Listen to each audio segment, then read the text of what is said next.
સવાલ છે જીતુભાઈ તરફથી.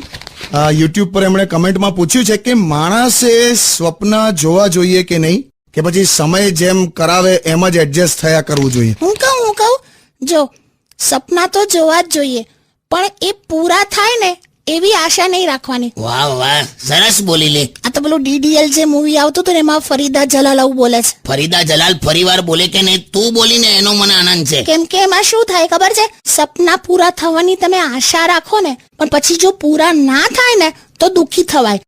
જેમ કે ફોર એક્ઝામ્પલ મેં એવું વિચાર્યું હતું એક ટાઈમે કે મારા સપનાનો રાજકુમાર કેવો હોય, આમ તો કે આમ ટોલ, ડાર્ક, હેન્ડસમ, લવિંગ, કેરિંગ, આમ બંગલો, ગાડી, ગાર્ડન, એની પાસે બધું જ હોય.